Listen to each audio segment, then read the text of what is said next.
Primeiro, pessoal, nós vamos nos posicionar com relação aos transmissores de temperatura isolados. Lembrando que existem transmissores de temperatura isolados e não isolados. Por que eu vou falar sobre o transmissor de temperatura isolado? Porque ele é um artifício muito importante quando a gente quer eliminar ruídos e interferências em nossos instrumentos. Normalmente é o CLP, é o nosso controlador lógico programável. O transmissor isolado é também chamado de isolação galvânica. Em alguns catálogos ele possui mais ou menos 1500 VCA entre a entrada e a saída. Ele tem ali uma barreira entre a entrada e a saída, por isso que ele chama isolado. E tem esse nome isolação galvânica porque entre a entrada e a saída eu tenho um transformadorzinho. A grande questão é quando devemos usar o transmissor de isolação galvânica. No dia a dia, nós temos a utilização dos transmissores de temperatura 4 a 20, isolado e não isolado. Normalmente o pessoal compra o não isolado por ter um custo bem menor. E quando é que eu devo usar realmente esses transmissores isolados? Eu estou fazendo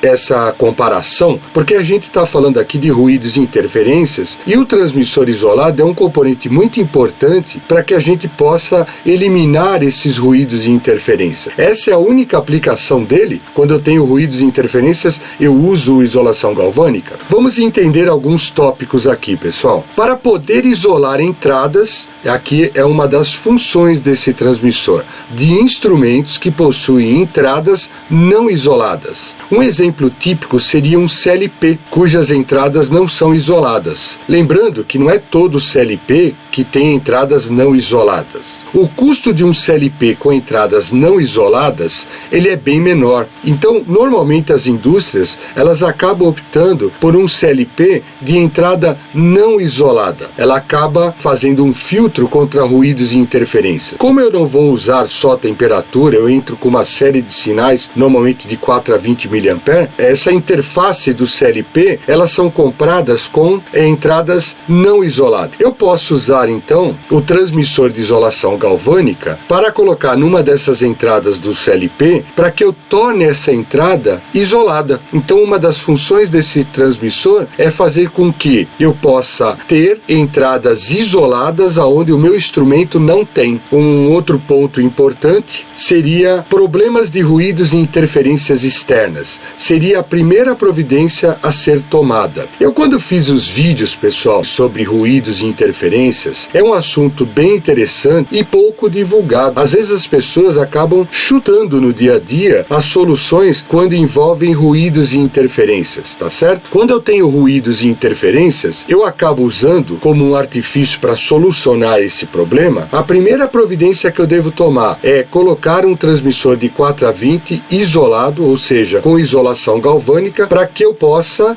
minimizar os ruídos. Então aqui, o porquê, quando eu devo usar esses transmissores de isolação galvânica? Então, quando eu quero isolar as entradas do instrumento que eu não tenho entradas isoladas, normalmente um CLP, ou quando eu tenho ruídos e interferências, tá certo?